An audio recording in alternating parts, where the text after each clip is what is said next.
for grabbing all that stuff for me. Third-degree burns are best taken in shifts.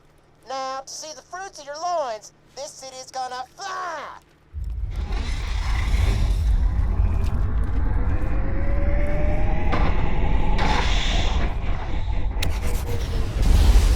Or not. Damn. Well, now we really gotta find Roland. You know what? Maybe get to Roland's place. I think he might have left a message there for you.